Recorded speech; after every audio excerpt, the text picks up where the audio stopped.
Ok. Como repaso para lo que es los 10 métodos del estudio inductivo. Hemos estado repasando los 10 métodos del estudio inductivo. Cómo estudiar las escrituras basada en esta herramienta efectiva de interpretación. Ya hablamos que el versículo clave está en el capítulo 27, el versículo 37. Y pusieron sobre su cabeza su causa escrita: este es Jesús, el Rey de los Judíos.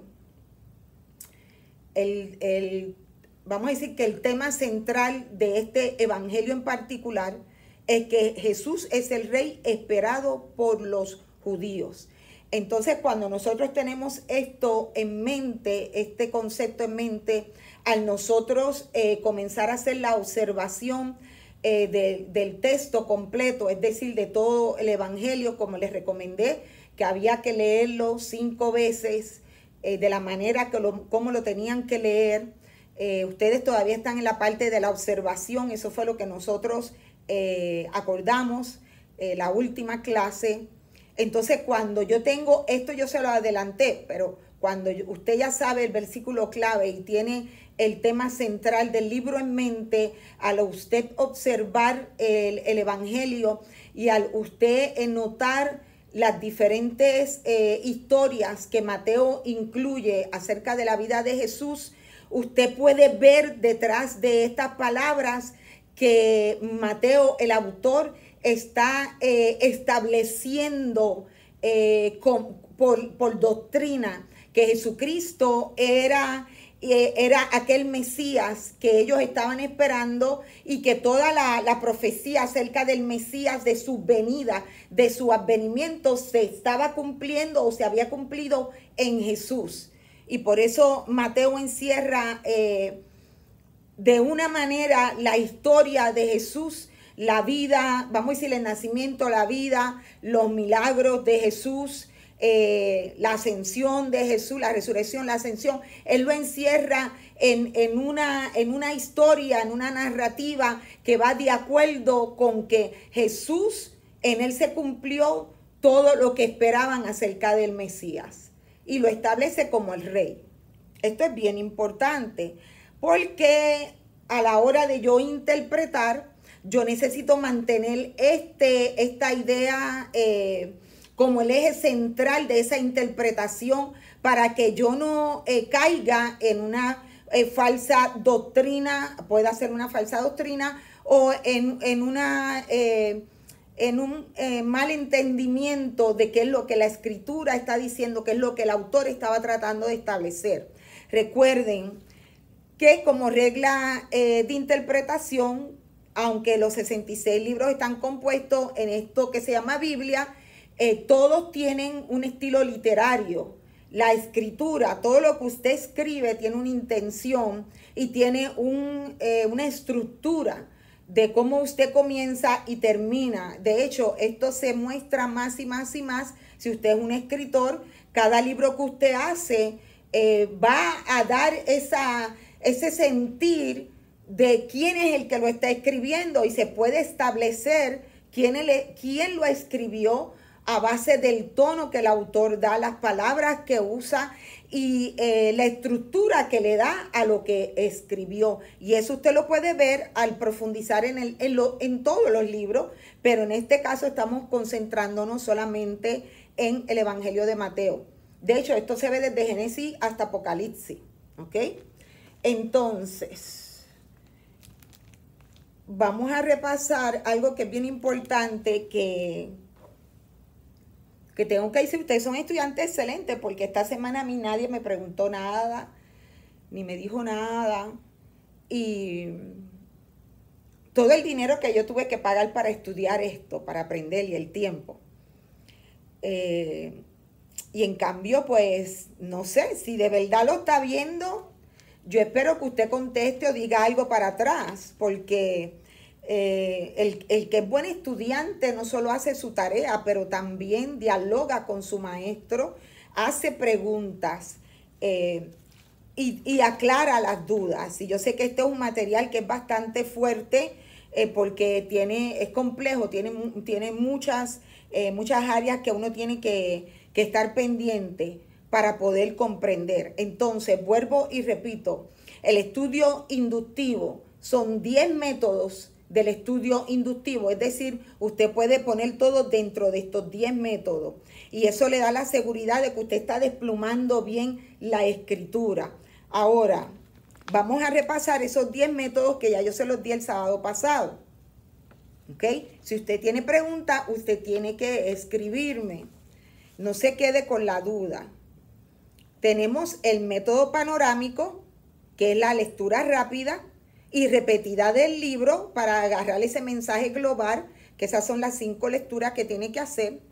Está el método analítico, donde usted comienza después de leer 5 veces, de tener esa idea global, usted puede hacer separación, usted puede separar los párrafos, las oraciones, las palabras a través de la observación, usted puede dividir el libro y tener una idea clara de qué está aconteciendo en el Evangelio de Mateo y por qué él ha puesto todas las historias de la manera que lo hizo. Está el sintético, que consiste simplemente en ver de lo menor al mayor y de lo mayor a lo menor. Por ejemplo, lo más grande que usted puede observar en el Evangelio sería la muerte y la crucifixión de Jesús. No son los milagros, ni el nacimiento, sino su muerte y su crucifixión. Entonces es ver lo mayor y de ahí usted puede comenzar a observar otras cosas que acontecieron para llegar a ese acto donde él da su vida en la cruz. La otra manera sería que analíticamente usted y sintéticamente usted está tomando lo menor, lo más pequeño, vamos a decir, no diría ni cuando Jesús nació, porque eso es súper importante, pero vamos a decir la pesca milagrosa. Usted toma la pesca milagrosa y de esa historia pequeña, usted comienza ahora a observar lo más grande, que fue lo que llevó al autor a escribir y qué hay detrás de la pesca milagrosa, qué de verdad representa esa pesca. Y entonces esa es una manera sintética de uno comenzar a hacer este estudio del Evangelio. Acuérdese que son 10 métodos, no tiene que usar los 10 métodos a la hora de interpretar y de aplicar. Pero si conoce los 10 métodos, esto le da un cuadro mucho mejor de qué es lo que el autor está diciendo en las escrituras. Luego está el crítico, que ese yo se los di a ustedes y lo voy a repasar hoy. ¿Quién escribió? ¿A quién se le escribió? ¿De dónde se escribió? ¿A dónde fue que se escribió? ¿Cuándo y con qué propósito? Esto usted lo va a observar a través del estudio de las escrituras. Yo tomé el Evangelio de Mateo porque quería ir derecho, es el primer libro que aparece en el Nuevo Testamento. Entonces usted puede comenzar de Mateo y seguir con todo hasta llegar a las cartas. Y luego entonces se estudia el Antiguo Testamento. ¿Por qué? Aunque el Antiguo está primero, sí, pero nosotros los cristianos solo podemos interpretar el Antiguo Testamento a la luz del Nuevo. Es decir, solo podemos entender lo que aconteció en el pueblo de Israel y desde el principio, desde la creación del mundo, nosotros solo podemos discernir y podemos entender todas estas historias, todo lo que aconteció, que mire si hay para contar en el Antiguo Testamento, pero todo esto solo lo puedo observar a través de yo haber podido tener una interpretación correcta del Nuevo Testamento. Si no, me voy a equivocar, me voy a confundir. Otro método, el método histórico, que consiste, esto lo hablamos también, en entender el trasfondo histórico. Yo, para darle un ejemplo de esto, recuerdan cuando les estuve comentando acerca del trasfondo histórico, que quién era Mateo, uno de los 12, y por ahí uno a través del libro observa qué estaba sucediendo, dónde estaban los judíos, donde estaba la sede de los judíos, quiénes eran los líderes religiosos, quiénes eran los líderes del gobierno en ese tiempo. Y todo esto a través de esa observación que usted está haciendo de todo el libro, de todas esas palabras repetidas, usted va a poder llegar a contestar esta pregunta. ¿Cuál es el trasfondo histórico? No es el trasfondo histórico de que usted sepa el Antiguo Testamento, de que usted sepa, vamos a decir, profundice en la historia de Roma y en la historia de los judíos. No, es basado en la escritura que usted tiene al frente. En este caso tenemos el libro de Mateo.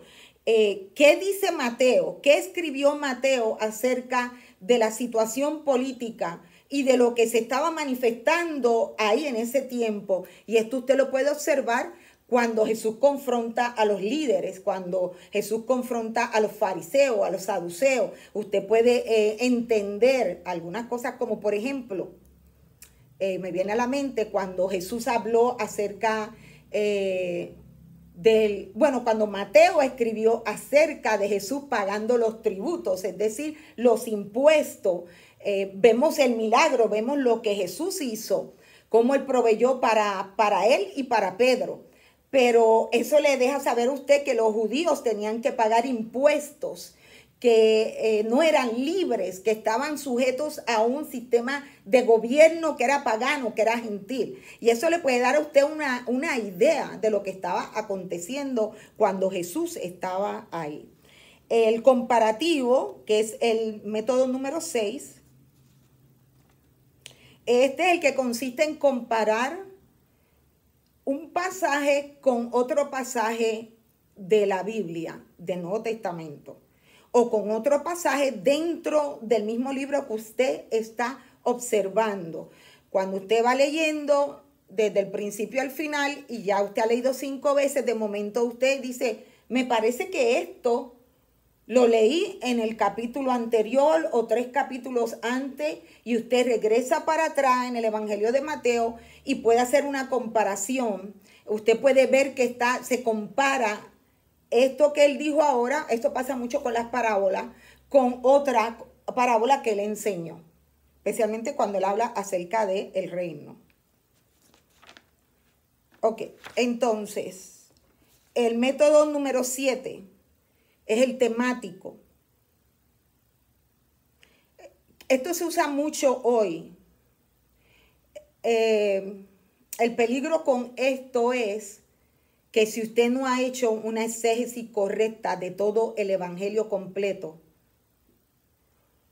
y luego puede profundizar en segmentos y puede profundizar en temas, usted puede sacar un tema que le llama la atención y hacer una doctrina de ese tema sin tener la interpretación correcta. Porque usted puede desarrollar y usted va a observar los temas también, porque ahí le voy a decir cómo los va a marcar. Empecé el sábado pasado, vamos a terminar hoy. Y usted puede marcar si el tema que usted está observando, particularmente en esa escritura que está leyendo, es biográfico, es teológico, es decir, habla de la naturaleza de Dios, si es algo psicológico, geográfico, político, cultural, sociológico o científico. Usted va a poder marcar donde usted está observando algo y detallarlo como una observación de un tema que está dentro del Evangelio de Mateo. Como se ha acercado el reino de Dios o el Hijo del Hombre. Eso podría ser un tema que usted luego puede desarrollar. Yo no le estoy diciendo que usted se le va a hacer imposible predicar las escrituras o enseñarlas. Lo que pasa es que tiene que estudiar, tiene que prepararse y tiene que estar seguro de que no estás sobreinterpretando las escrituras, que usted se está manteniendo dentro del contexto del libro. Por eso es que usted puede observar en la Iglesia Universal de Jesús que usando la misma Biblia, teniendo el mismo Dios, el mismo Jesús, las personas han desarrollado temas que a veces son cuestionables. Tal vez no porque la intención sea la correcta, sino porque están presentando algo del Evangelio, pero cuando usted lo lee, eso no está ahí, sino que la persona está aplicando el tema sin tener una interpretación correcta de lo que el autor está diciendo. Entonces, el número 9 es el retórico. ¿Se acuerdan que le dije figura retórica, FR, el retórico? Es decir, usted va a identificar y a entender las figuras usadas en el libro para comunicar algo. Estas pueden ser una alegoría. Bueno, se las voy a decir, aunque tal vez no pueda escribirla, pero dele para atrás el video luego y las escribe. Alegoría, eufemismo, hipérbole, ironía, litote, metáfora, metonimia, la símil y un se me hace difícil esta palabra, sinédoque, que es sustituir la parte en un lugar completamente en su totalidad. Se cambió lo que está comunicando el autor, él completamente lo cambia para verdaderamente decir lo que quiere decir. Y eso nosotros lo usamos mucho cuando hablamos. A veces cuando pensamos que es difícil comunicar algo, decimos otra cosa. Y solamente una persona, ¿verdad?, entendida, como dicen, para buen entendedor, pocas palabras bastan. Usted dice, no, yo entendí lo que él quiso decir. Y la otra persona que escuchó dice, no, eso no fue lo que él dijo. Y la otra le tiene que explicar, sí, acuérdate o recuerda lo que pasó antes. Él está diciendo esto por esta razón. Aunque no lo dijo directamente, indirectamente lo mencionó. Entonces, ok, voy a explicar eso. Ok, una alegoría es una metáfora extendida. Un eufemismo sustituye a otra cosa que es muy fuerte de decir. Una hipérbole es una exageración. Una ironía es decir lo contrario de lo que se quiere dar a entender. Un litote es decir menos de lo que se quiere decir. Jesús usó mucho este vocabulario y el autor lo escribe.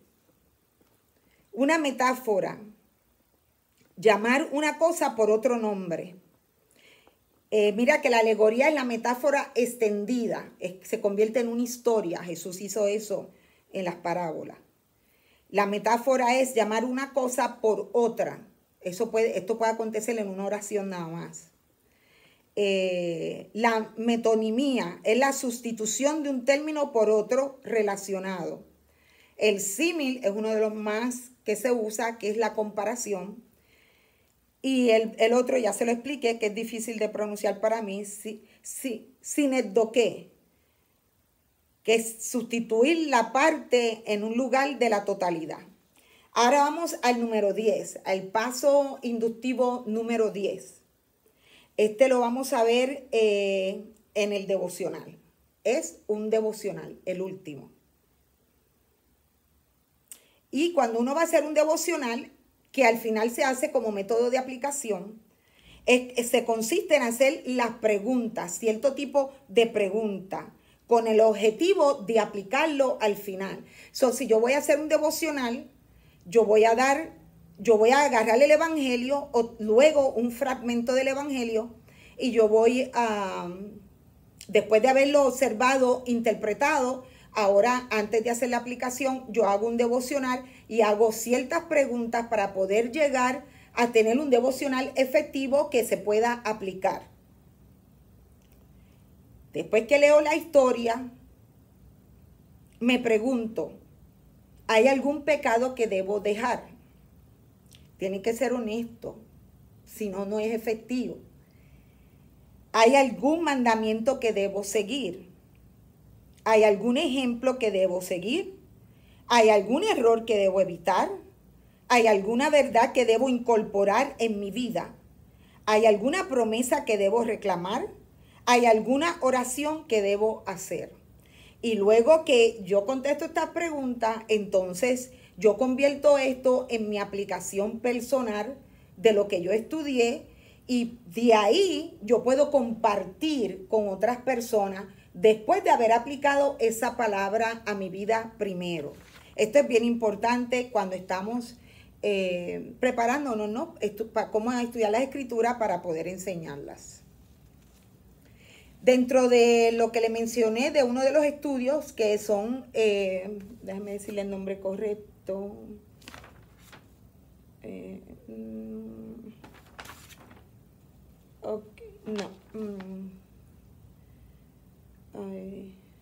déjenme buscar el nombre aquí.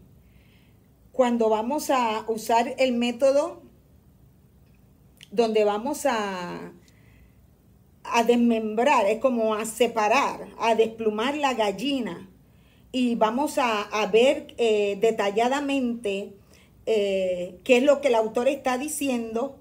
Nosotros necesitamos entender cuáles son esas figuras retóricas. Cuando voy a aplicar el método 9, que es el método retórico, es decir, estoy estudiando las escrituras de una manera también retórica. Las estudio, esto es bien importante, se lo vuelvo y lo digo, las estudio de nivel panorámico, las estudio analíticamente, las estudio sintéticamente, crítica, histórica, comparativa, temática, el sistema literario que se usó, el retórico, que ahora le voy a decir algunos ejemplos de figuras retóricas, y el devocional, que fue el último que mencioné. Cuando voy a ver la figura retórica, tal vez algunos de ustedes quieren entrar en el texto. Yo les dije el sábado pasado que hicieran la observación completa de todo el Evangelio. Perdón, porque usted mismo está haciendo el trabajo. Yo no se lo estoy haciendo. Yo me tengo que asegurar que usted está entendiendo el método, el sistema inductivo de estudio bíblico, y que hay 10 métodos dentro de este sistema, y que usted lo pueda entender. Y si usted tiene una pregunta, usted me escribe. Ahora, uno de los métodos que más se usa o que más se discute, o vamos a decir, cuando vamos a preparar un sermón, una predicación, cuando vamos a exponer la palabra, pues a veces nos encontramos con las figuras retóricas, perdón. Entonces, yo necesito entender esta figura para que yo pueda explicarlo. La primera, escriba. Una símil, que ya hablamos de eso, que es una comparación directa de dos cosas.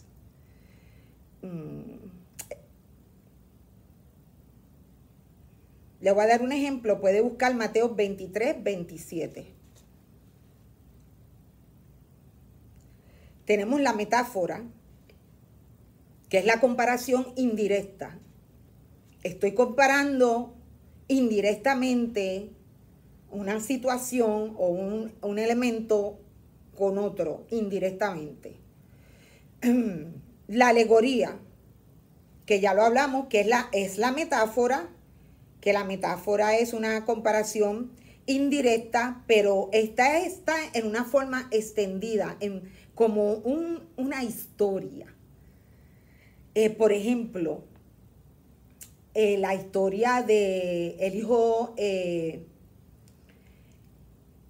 hijo que abandonó al papá, el hijo que le pidió todos los bienes al padre para irse de la casa. Es una alegoría porque Jesús está haciendo una comparación entre el pueblo de Israel y el Padre.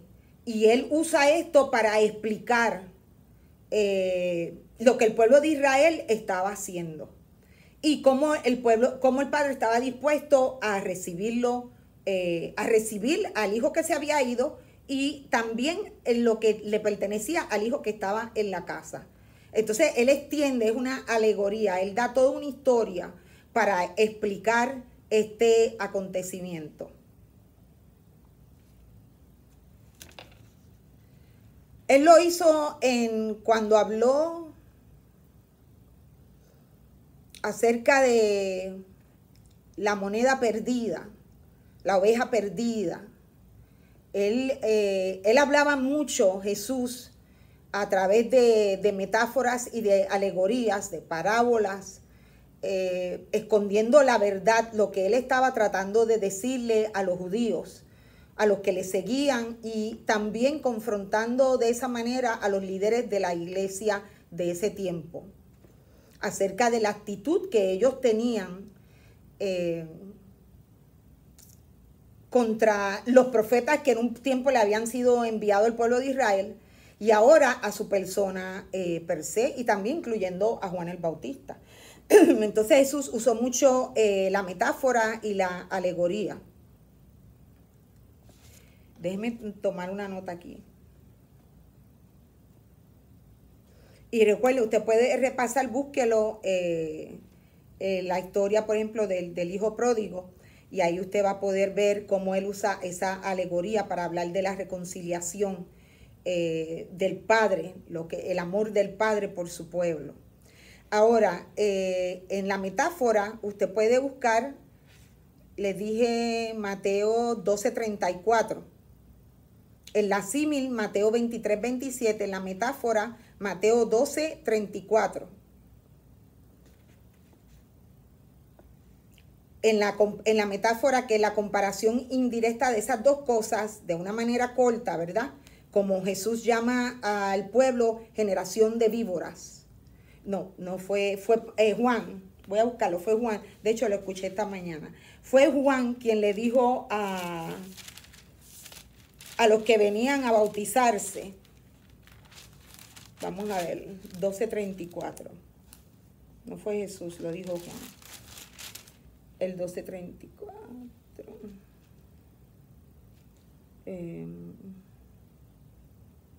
No, fue Jesús.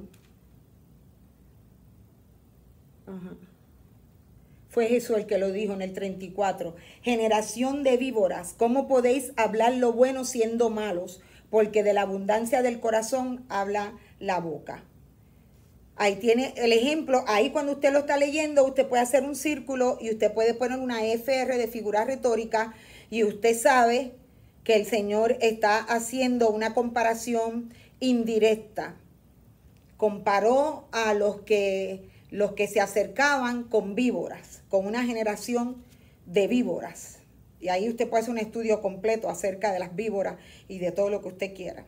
Ahora, en la alegoría, es una metáfora extendida que tiene la forma de una historia. Usted puede buscar ahí Gálatas 4. Vamos a buscar Gálatas. Ya que busqué uno, ahora buscamos el otro. No voy a mirar el tiempo, pero no me puedo tardar mucho por YouTube. 4:21. Gálatas 4. Es la alegoría de Sara y Agar. Y él comienza a decirme lo que quiere estar bajo la ley. Él va a explicar algo que es muy importante, y él usa la historia de Sara y Agar para explicar lo que él quiere decir. Gálatas. ¿Ok? Está en una de las cartas atrás, Gálatas. Entonces, también está en la figura retórica. Usted pone la primera letra. Cuando usted encuentra una figura retórica, usted puede poner la F y la R en su observación, o usted puede poner la primera letra para usted marcar. Como en analogía, le puede poner AN, porque ya está usando la A para alegoría, que es una comparación más plena, mostrando varios puntos de similitud entre cosas no parecidas. Vamos a ver. Bueno, aquí está. Juan 15 del 1 al 9, cuando Jesús compara la vid y los pámpanos. Él hace una comparación plena entre dos cosas que no son parecidas. Eso es una analogía. Vamos a buscar 15. Vamos a leerlo, porque la verdad que leer la escritura alimenta mi alma. Ok, es bastante largo, 15 del 1 al 9. Mm, a ver si estoy viendo bien. Ah, estamos en Juan, estaba en Mateo. Juan 15.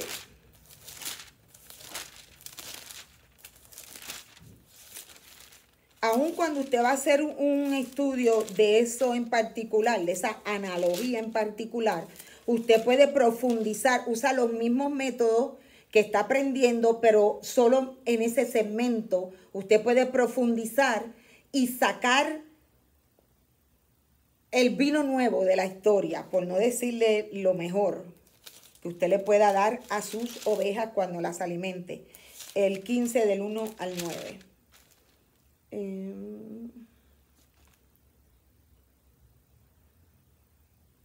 Cuando él piensa, yo soy la vid verdadera y mi padre es el labrador. Todo pámpano que en mí no lleva fruto lo quitará, y todo aquel que lleva fruto lo limpiará para que lleve más fruto. En el 4, permanecer en mí y yo en vosotros. Como el pámpano no puede llevar fruto por sí mismo, si no permanece en la vid, así tampoco vosotros si no permanecéis en mí.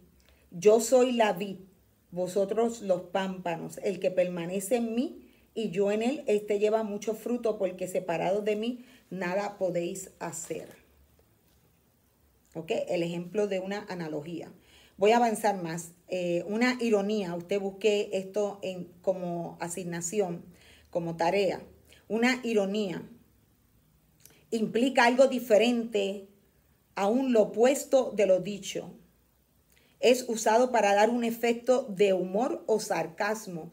Y esto es algo que a nosotros, vamos a decir que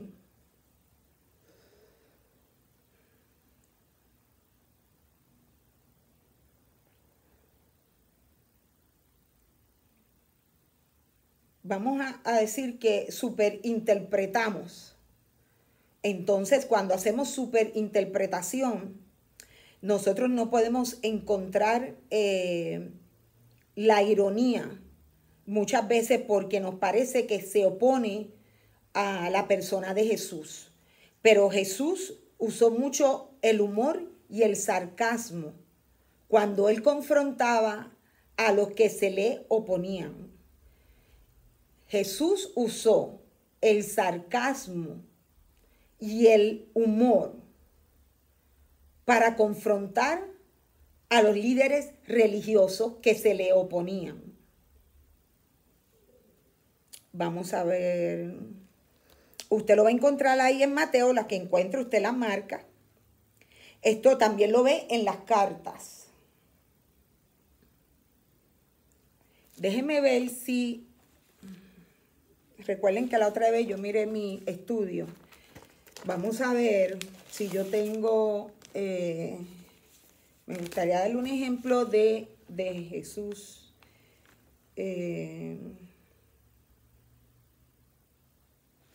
¿Recuerdan lo que les dije? Que necesitaban lápices de diferentes colores para usted marcar esto. Usted hace su clave, ¿no? Para que usted pueda identificar rápidamente el trabajo que usted está haciendo en las escrituras. Y le pone un color. Me gustaría ver si yo tengo alguna figura retórica en el Evangelio de Mateo. Vamos a ver si usted encontró algo, lo puede escribir ahí también y me deja saber. Usted puede comentar. Veo analogía, pero no estoy viendo figuras retóricas en este evangelio. Bueno, aquí hay una hipérbole. Esa es la próxima. Déjame ver. Esa es la próxima que voy a mencionar. No es la próxima, pero aquí hay un ejemplo de una hipérbole y está en Mateo. Este es el capítulo 5. Y aparece en el versículo 29. No quiere decir que hay otras antes, pero está en el versículo 29. Vamos a decir que dice: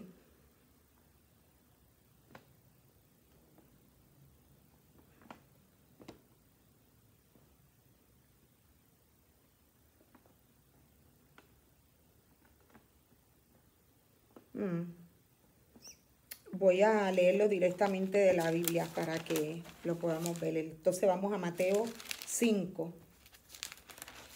Mateo 5, 29. ¿Dónde está? Oh, ajá, claro, es una hipérbole. Dice, por tanto, si tu ojo derecho te es ocasión de caer, sácalo y échalo de ti, pues mejor te es que pierdas uno de tus miembros y no que todo tu cuerpo sea echado en el infierno. Es una hipérbole, pero recuerde que eso no le quita autoridad, que Jesús está hablando de algo espiritual, que es práctico. Usted no tiene que mutilarse su cuerpo físico, pero Jesús está llevando esta enseñanza al nivel espiritual, a lo que verdaderamente somos nosotros, el ser humano, que somos espíritu, y volveremos al Padre.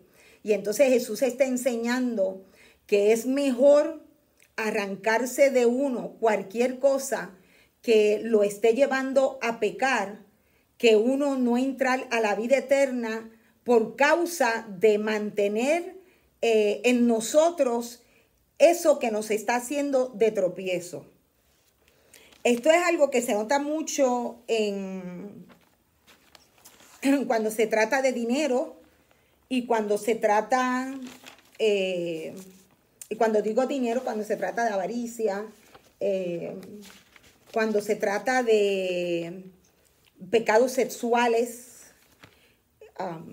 donde las personas a veces hasta están dispuestas a llegar a unos, ay, perdón, que tapé esta cámara, I'm sorry, que están dispuestos a llegar a unos extremos de conducta para satisfacer unos deseos de la carne, del cuerpo. Y Jesús está usando esto, que es una hipérbole, es una exageración.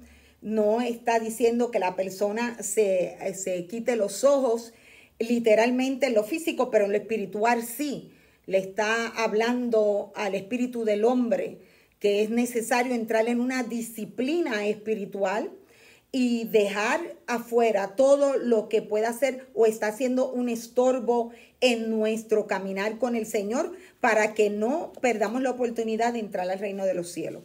Entonces, analogía, la ironía, la personificación es atribuir vida o cualidades humanas a objetos inanimados. Esto no está en Mateo, usted no va a ver esto en Mateo, pero lo puede ver en Proverbios 8 y en Gálatas 3:8. Perdón. También está como figura retórica lo que se conoce como apóstrofe.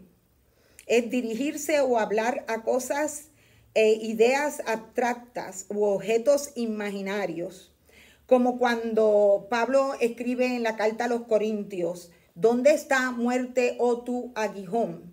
¿Dónde está, oh muerte, tu aguijón? Le está hablando a algo, ¿no? Que es abstracto.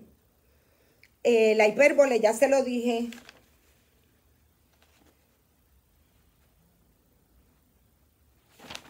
Acuérdese que estas figuras en la observación, usted va a notar esto desde Génesis y Apocalipsis. Perdón, estos son herramientas de interpretación literaria, porque toda carta, todo libro tiene su estructura y tiene su interpretación según la intención del autor. No nos podemos salir de la intención de Mateo al compartir el nacimiento, la vida, el ministerio, la muerte, la resurrección de Jesús y lo que aconteció un poco después, aunque está paralelo con los otros evangelios, que es el mismo Jesús, pero cada uno escribió con una intención diferente. Entonces usted tiene que conocer bien la intención del autor y todo lo que está aconteciendo en ese evangelio en particular, para que usted le saque el mayor provecho a la hora de enseñar o de predicar. Me gusta mucho, las preguntas retóricas. que son las preguntas que el autor que está poniéndolas no está esperando una respuesta. Está poniendo la pregunta para que usted reflexione, para que usted cuestione lo que usted está leyendo o lo que a usted se le está preguntando. Perdón, lo que a usted se le está preguntando. Entonces no se espera respuesta. Por ejemplo, cuando en Mateo aparece Mateo 7:16. Déjame no irme porque esto es mucho material. No me puedo ir en todo lo que está escrito aquí para darle por el sistema que estamos usando virtual. Mateo 7:16. Déjeme decirle que yo estoy tomando asistencia. Yo sé lo que van a terminar el curso. Mateo 7:16. Pregunta retórica. Es Jesús hablando. Él dice, por sus frutos los conoceréis. ¿Acaso se recogen uvas de los espinos o higos de los abrojos? Él está tirando una pregunta para hacer reflexionar, no para que se le conteste, se le interrumpa y uno le conteste, sino para que uno internalice la respuesta, porque te quiere llevar a algo más profundo. Y luego él da la explicación. El litote, ya estamos terminando, es decir menos de lo que realmente hay. Esta la voy a buscar. Este me gusta cuando lo estudié, este sí que me... Bueno, lo encuentra en Hechos en el capítulo 15, en el versículo 2, 15:2. Déjame ver. Yo no predico mucho del libro de los Hechos, pero porque, wow, es fuerte. Hay tanto... esa es la espina dorsal de las Escrituras. Hechos, se me perdió aquí. 15. Búsquelo en su casa también, léalo. Hechos 15:2. Orden en la iglesia. El 15:2 dice, entonces, algunos que venían de Judea enseñaban a los hermanos, si no os circuncidáis conforme al rito de Moisés, no podéis ser salvos. Tengo la correcta, sí. Déjame leerlo otra vez. Ok. Qué interesante, ¿no? Porque eso era, ya estaban introduciendo una herejía dentro de del cristianismo. No voy a decir ni de la iglesia, porque este nombre iglesia está saturado, está pervertido por muchas denominaciones que están operando fuera de la voluntad de Dios, que están en pecado y practican el pecado en su congregación. Dentro del cristianismo ya se estaba introduciendo herejías, habían ya falsos maestros que estaban enseñando que los hombres tenían que circuncidarse para ser salvos. Imagínate, entonces quiere decir que las mujeres no eran salvas porque ellas no podían ser circuncidadas. ¡Qué escándalo! O las mujeres seguían siendo, vamos a decir, un cero a la izquierda, como usaba mi papá esa frase. No tenían valor. Y yo no sé por qué, porque Dios nunca le quitó el valor a la mujer. Entonces, el versículo 2.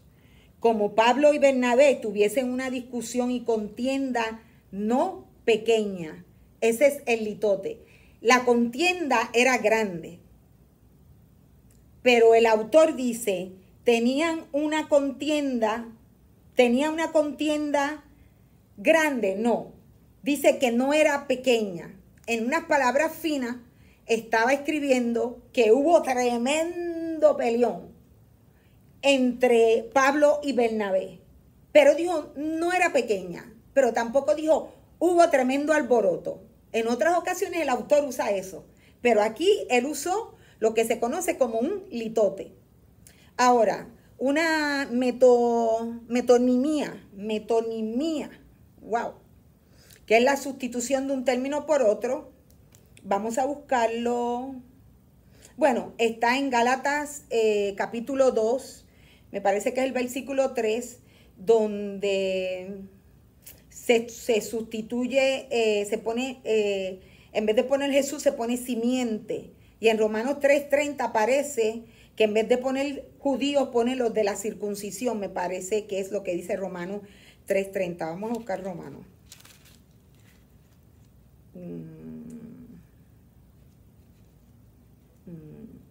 Romanos es uno de los mejores libros cuando uno va a evangelizar.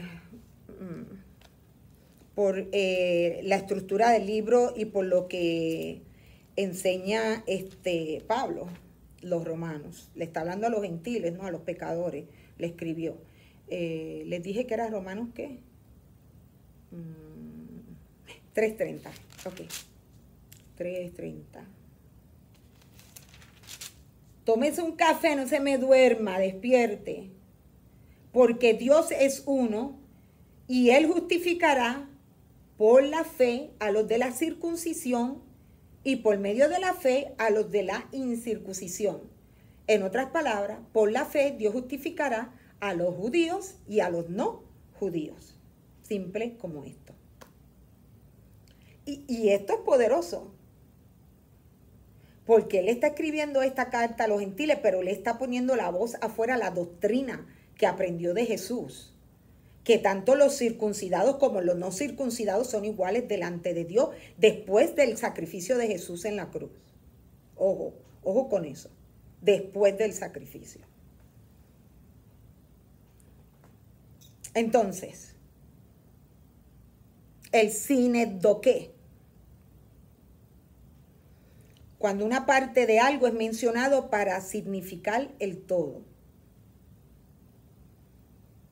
Wow, imagínate. Esto lo puede ver claro en... vamos a Gálatas. Ya estoy terminando, ya no creo que les voy a dar más. Pero guarden este video porque después de aquí no voy a repetir esto porque es mucho. Gálatas, vámonos a Gálatas 1:16. Este es Pablo y dice, voy a empezar en el 15 para que tenga una idea. Pero cuando agradó a Dios, que me apartó desde el vientre de mi madre y me llamó por su gracia, revelar a su Hijo en mí. Es decir, que a través de Pablo se mostraba a Jesús para que yo le predicase a los no judíos, es decir, a los gentiles. Entonces dice, no consulté enseguida con carne y sangre. No consulté enseguida con carne y sangre. Él está mencionando algo que significa el todo de lo que él hizo. Entonces, para usted entender lo que él está diciendo, usted tendría que ir al libro de los Hechos y ver qué fue lo que pasó después que Pablo se convirtió al cristianismo. Y entonces usted va a poder entender a qué Pablo se está refiriendo en esta carta. Y como último tenemos el eufemismo, que es una expresión que sustituye otra expresión, que sería demasiado fuerte. Aquí me está dando un ejemplo de mis notas antiguas. Voy a ir al Antiguo Testamento. Yo no sé si en Mateo yo tengo un efusismo, pero voy a ir al ejemplo que tengo aquí escrito para avanzar.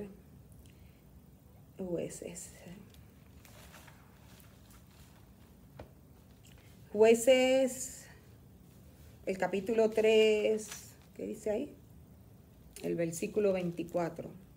Recuerden que este es el método inductivo de los 10 métodos de estudio inductivo, porque estamos usando los 10 de interpretación bíblica. Y este material es el material que presenta Juventud con una Misión en sus escuelas de estudios bíblicos inductivos, el cual yo participé en 1995. ¿Ok? Del 94 al 95. Vamos a ver. el 3:24.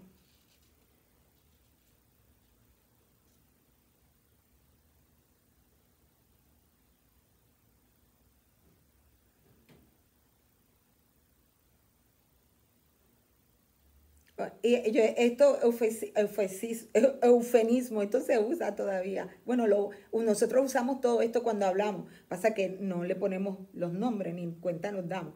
Pero mira, el 3:24. Vamos a ver quién está hablando aquí. Espérate, para yo. Ok, primero dice el 3. Habla de las naciones que fueron dejadas para probar a Israel.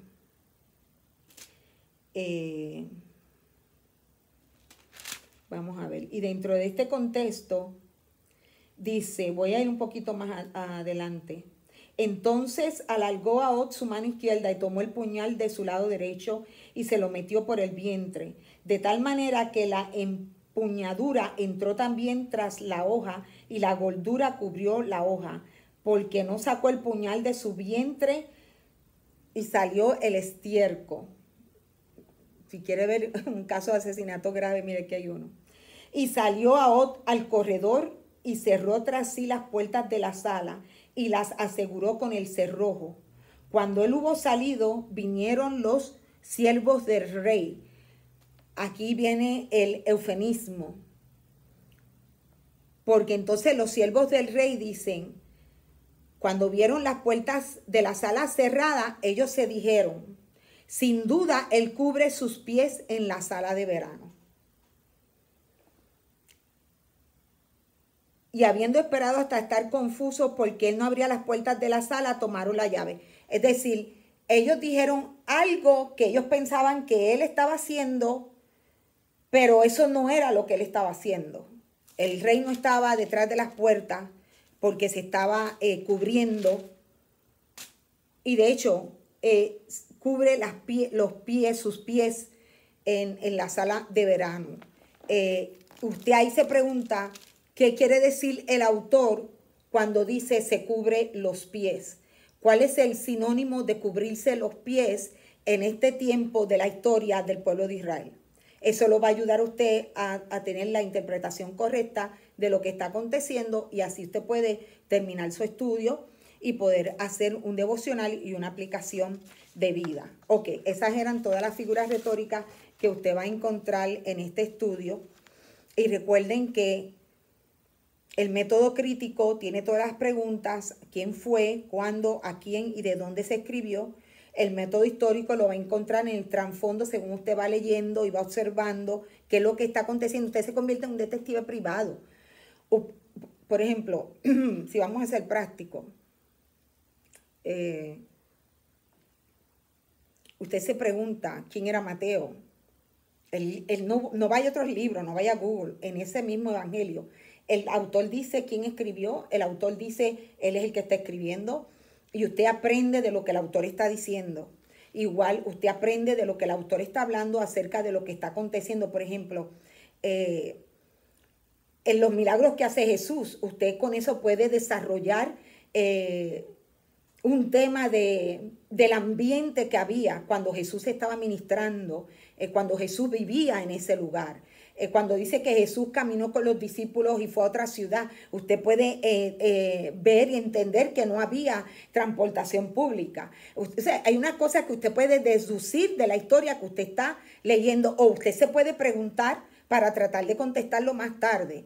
¿Por qué se dijo o se hizo? ¿Cuál fue la razón? ¿Por qué está claro y por qué no? Cuando usted aplica este sistema en las cartas es diferente también porque usted tiene que incluir si fue una epístola, cuál fue la iglesia, se fundó alguna iglesia, quiénes componen la iglesia, porque esto le va a dar sentido a lo que el autor le escribió a cada iglesia. Cuáles son las fuerzas y las debilidades de esa iglesia. Esto usted lo ve bien claro cuando usted estudia y usa el método inductivo para estudiar el libro de Apocalipsis. Usted puede entender bien el lenguaje del autor. Dentro de los estudios, de los métodos que estamos estudiando, vamos a aplicar también el método literario, ¿Cuál es el género? Que ya yo le contesté esta pregunta en una de las clases anteriores. Es un evangelio. ¿Cuál es el método panorámico? ¿Cuál fue la razón principal por la cual el autor decidió sentarse a narrar la vida y la historia de Jesús? Entonces, creo que ya cubrimos todo. No debe de haber duda. Yo puedo dormir tranquila en la noche porque yo le expliqué a usted bastante bien la base de cómo hacer el estudio inductivo.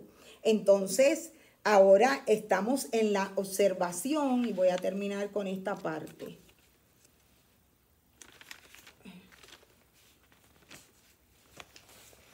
Es que no se me caigan todos estos papeles, Dios mío. Ok.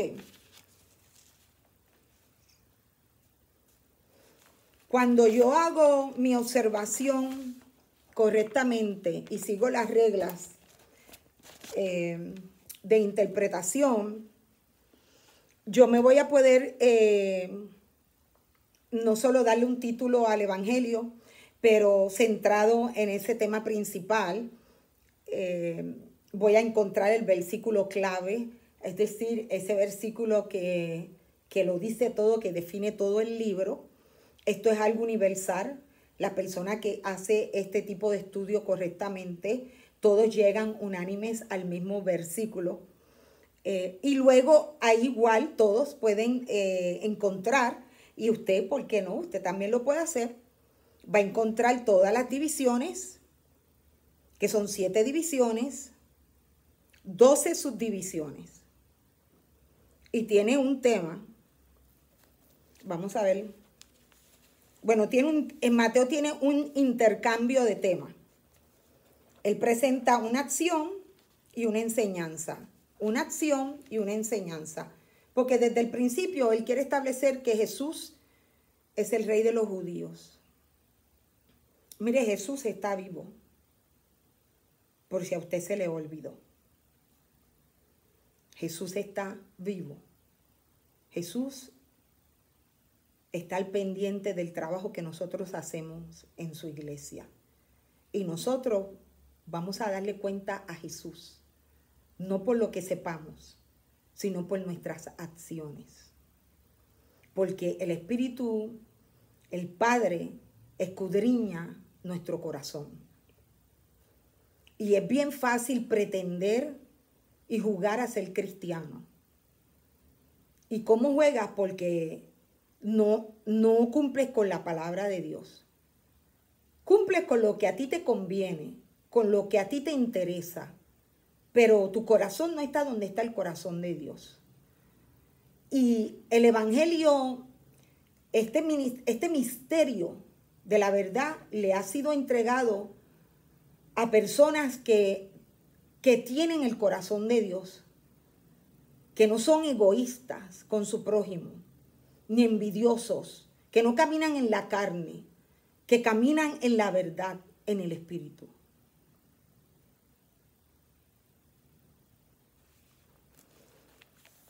El estudiar la palabra es serio porque se te es añadido lo que tú conoces, lo que tú estudias, lo que tú aprendes.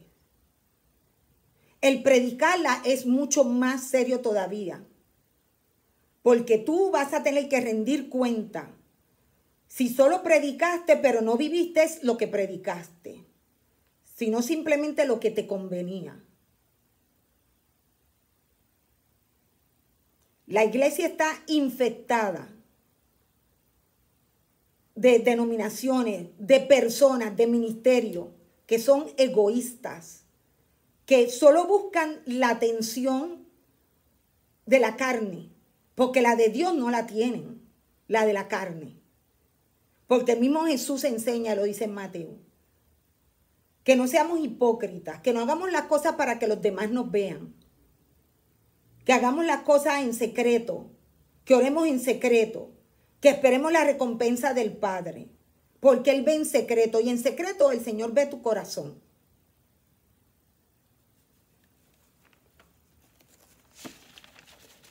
Si no fuera por el amor de Jesús, muchas cosas no pasarían. tome responsabilidad de su salvación. Tómela en serio. Jesús está vivo. Jesús no es el CEO de Facebook, que tiene un montón de gente trabajando, haciendo el trabajo de él. No, Jesús está aquí, presente, en todo tiempo.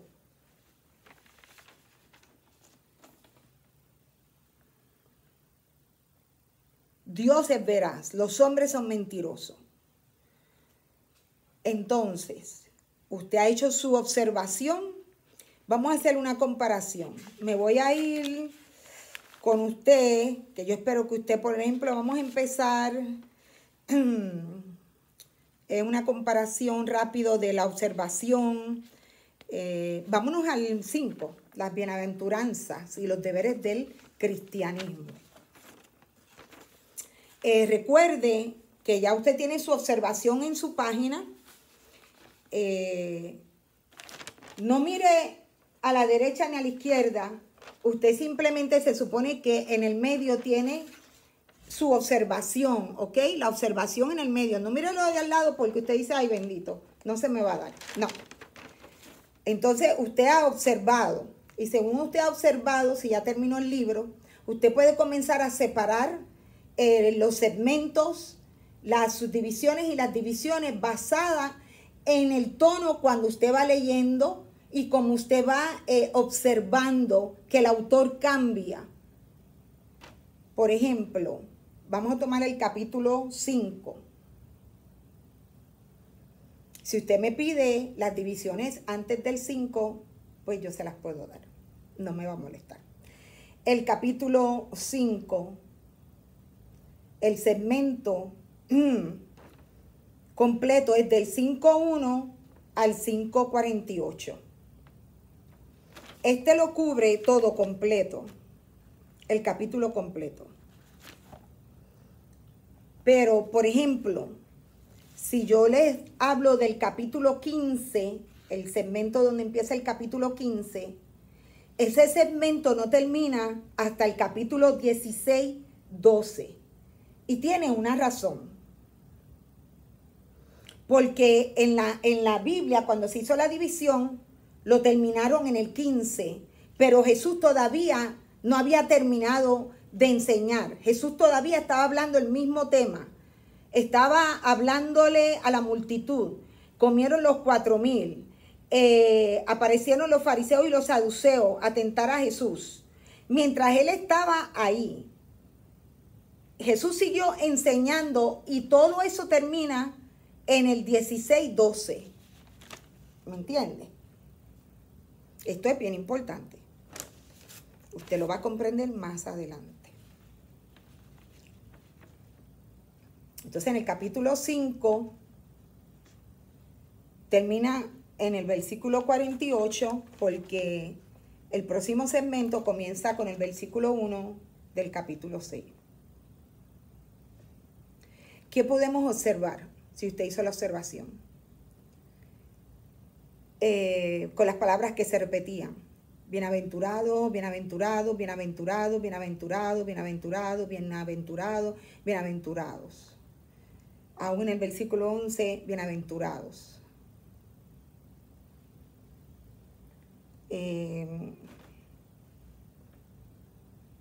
Se repite en el capítulo. Le voy a decir. La luz. Esconder, el almud, los hombres, la ley, abrogar, quebrantar, mandamiento, justicia, no mayor, no mataréis, cualquiera, enojo, fautuo,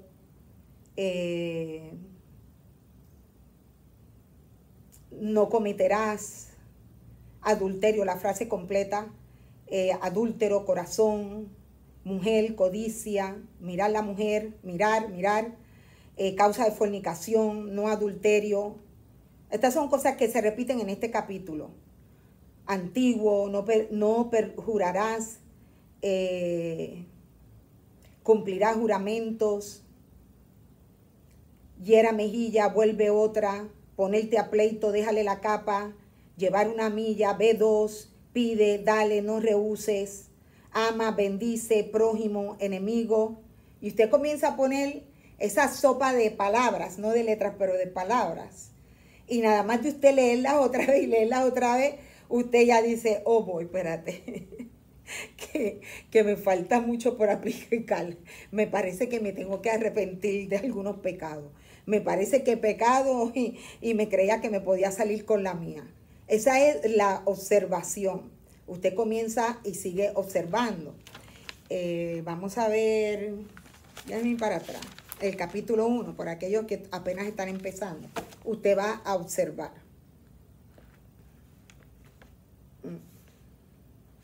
Las palabras repetidas que debió de haber marcado. Engendró, hermano, Isaac, Jacob, Judá, Isaí, engendró Salomón, Josías, Econías, hermano, tiempo, deportación, después deportación, Babilonia, Jacob, José, María, marido, nació, Jesús, María, José, desposada, concebió, Espíritu Santo, ángel, no tema, engendrado, Espíritu Santo, José, María. Esas son palabras que se repiten, que son las que usted está marcando en círculo, ¿no? Y usted las pone en el medio, porque luego usted va a encerrar esa, yo no le estoy diciendo directamente hacerlo como el mío, pero usted va a encerrar esas palabras que está observando y luego usted va a volver a la lectura y usted ahora va a hacer la interpretación. No puede hacer la observación de la interpretación si no ha observado todo el libro. Tiene que observar todo el libro. Por ejemplo, si vamos a la 28, capítulo 28, que es el último capítulo. Y comienza en el versículo 1 y termina igual, ahí terminó. Las palabras repetidas que se usaron por el autor.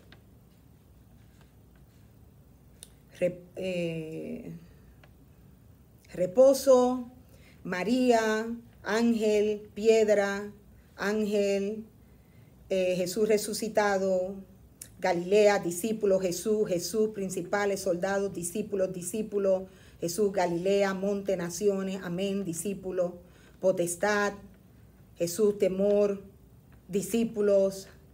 Estas son terremotos, estas son cosas que se repiten en ese capítulo en particular. Estamos en el capítulo 28 del Evangelio de Mateo. Entonces, yo voy a hacer, cuando voy a hacer la interpretación, es lo que voy a poner al lado de las observaciones. Usted puede poner al lado izquierdo, al lado derecho, usted lo puede comer como usted quiera. Pero recuerde, los colores son importantes para que usted pueda identificar. Vamos a decir que usted toma el color azul, para mostrar que esa es su interpretación, o el negro. Yo el negro lo usé para la aplicación, pero ahora yo puse las palabras de observación en rojo, usé el verde para las figuras retóricas, usé el anaranjado para diferentes, vamos a decir, diferentes figuras que usó el autor, para yo estar más clara de las diferentes figuras retóricas que él usó, para que se me haga fácil a la hora de yo leer mis notas y aplicarlas. Entonces, cuando yo voy a hacer la interpretación, yo puedo hacer una nota aparte y pongo interpretación del capítulo 28 del Evangelio de Mateos, y va a ir desde el versículo 1 al versículo 20. Y todo esto, aunque se hace por versículo, se hace por segmento, perdón, no por versículo, por segmento. Acuérdate, una oración, un párrafo, un segmento. Luego eso se convierte en subdivisiones y en divisiones del libro. Ok, vamos a ver en el 1995 qué fue lo que yo escribí. Yo de hecho hoy creo que diría las cosas es diferente, un poquito más amplias. El capítulo 28, el versículo 1, les voy a decir, del 1 y va del 28, 1 al 10, al versículo 10. Aquí yo marco, una vez más aparecen los ángeles a servir a Jesús y las mujeres otra vez preocupadas por el cuerpo de Jesús, porque ellas querían prepararlo como era debido. Fue una sorpresa para ellas que Jesús se le apareciera. Las mujeres fueron las primeras en ver a Jesús resucitado y dar las nuevas buenas.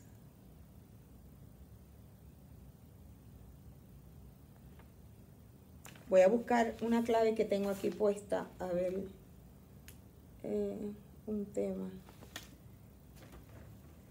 Las mujeres sintieron gozo y también sintieron temor. Cuando yo leí esta historia al final, el último capítulo, esto fue lo que yo pude interpretar de lo que Mateo estaba mostrando. Acuérdate que esta no es la aplicación, porque el error que se hace en la enseñanza y en la predicación es que el exponente de la palabra se va inmediatamente a la aplicación, sin haber hecho la observación y la interpretación apropiada del texto. Se deja llevar por lo que está sintiendo o por la experiencia que ha tenido. Entonces lo toma como un tema y lo desarrolla y lo aplica sin haberlo interpretado apropiadamente. Y esto sale bien a veces, otras veces no sale bien porque se presta para falsas interpretaciones o interpretaciones exageradas, súper interpretadas, porque el autor ahora, el exponente, se está dejando llevar por otras, vamos a decir, otras motivaciones, otro conocimiento que no es el que el autor está exponiendo en su evangelio. Entonces se hacen errores de interpretación y por tanto, si interpretó mal, aplicó mal también. Y puede ser que usted sea luz, pero un poquito de tiempo nada más, porque luego no va a poder avanzar en las escrituras porque no sabe interpretarlas apropiadamente. Entonces, también está la incredulidad de los líderes de Israel. Llegaba a tanto que no pudieron ver que Jesús había resucitado. Según los guardias se lo contaron. Ellos eran tan incrédulos que prefirieron esconder la ausencia del cuerpo de Jesús, pero nunca lo proclamaron como que él había resucitado. En ese momento, porque hay otros escritos antiguos que dicen que sí, que muchos de ellos, y entre ellos tiene que haber estado Nicodemo y el que bajó el cuerpo de Jesús, supieron la verdad y entendieron la verdad y la dijeron. El 28:16,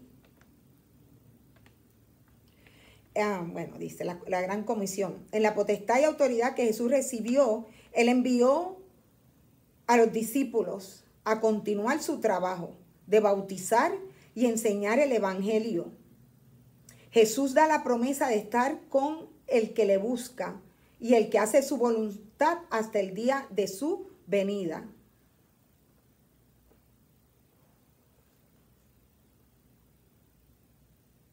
Entonces, ¿qué nosotros sacamos de conclusión? Ya yo les leí algunas palabras de observación. Leí interpretación, pero recuerde, esta interpretación es basada solo en ese capítulo. No se me puede ir a otros capítulos, basado en lo que está pasando en esa historia. ¿Qué es lo que usted está entendiendo? En el 1995, de todo esto, lo que habló a mi vida fue esto que le voy a leer ahora para terminar. Que entonces yo lo puse en negro y pongo aplicación. Capítulo 28, del 1 al 10. Saludo a todos los que están viendo. Comparta el video. Esta es la cuarta clase del estudio inductivo de la Biblia. Estamos en el Evangelio de Mateo. Mi interpretación, o no decir la aplicación. La aplicación yo la tomé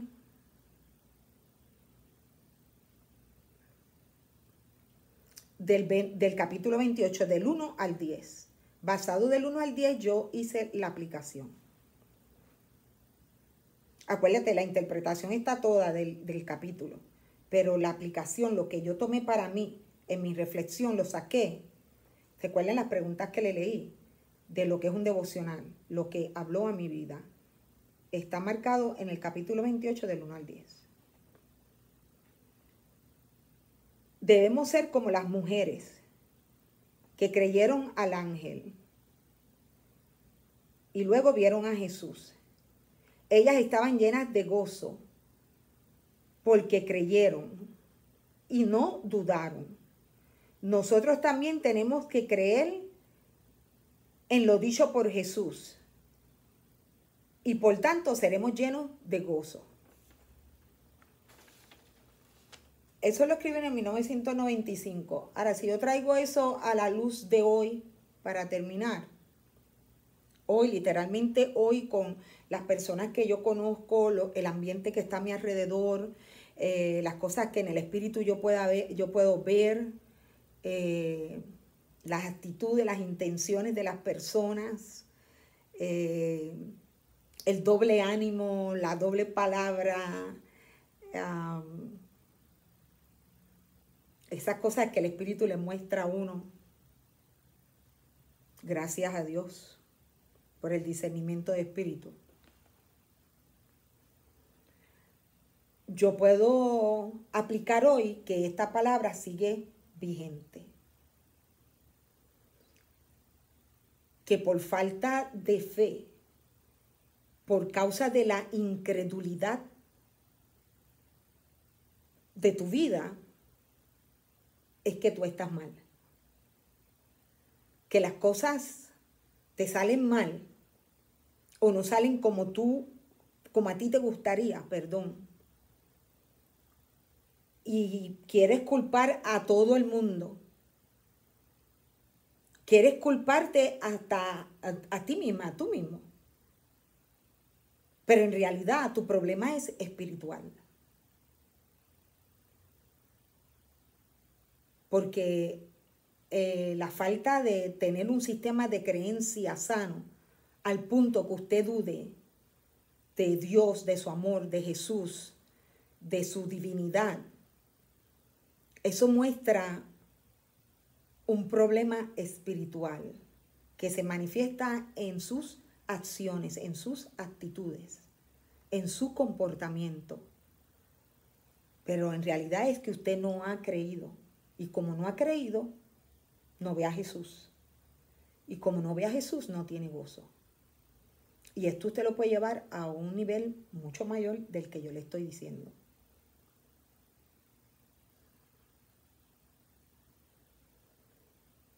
En otras palabras, si le creyeras a Jesús, si confiaras en Jesús, si esperaras en Jesús, lo verías. Y al verlo, tú tienes el gozo. Porque en Jesús todo se cumple. Él lo cubre todo. Entonces vamos a orar para que el Señor nos ayude a creer. Amén. Padre, en esta hora te doy gracias por tu palabra, que es viva y eficaz, más cortante que una espada de doble filo. Yo te pido que tú la uses, Señor, en este momento para discernir los corazones de todas las personas que me están escuchando. Aleja el mal de sus corazones, porque a veces no son sus acciones, disimulan bien la motivación de sus corazones. Discierne a través de la Escritura, Señor, en sus corazones, a través de esta palabra. Discierne, Señor, sus pensamientos. Apártanos del mal. Ayúdanos a creer, a no ser incrédulos, a creer.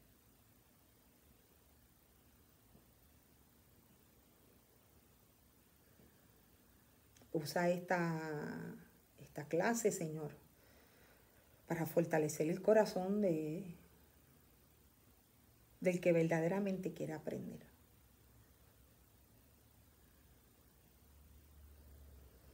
Y aparta de mi camino toda piedra de tropiezo. Todo agente que Satanás haya enviado con apariencia de piedad para hacerme tropezar. Cualquier agente disfrazado como ángel de luz para confundir a mí o a aquellos, Señor, que tú me has dado. Reprende, Señor, en el nombre de Jesús te lo pido, Padre. Repréndelo duramente. Gracias por este día. Amén. Amén. Bendiciones. Saludos, abrazos, tú por San Lucy, Apoca, están cerquita, lo sé todo. Saludo, abrazo, tu Puerto Rico. Pronto voy para allá, me parece que faltan como 2 semanas. Allí voy a estar y un saludo y un abrazo a los de YouTube. Por favor, comparta el video. Aquí estamos para servirle. Que la paz de Dios esté con ustedes. Bendiciones.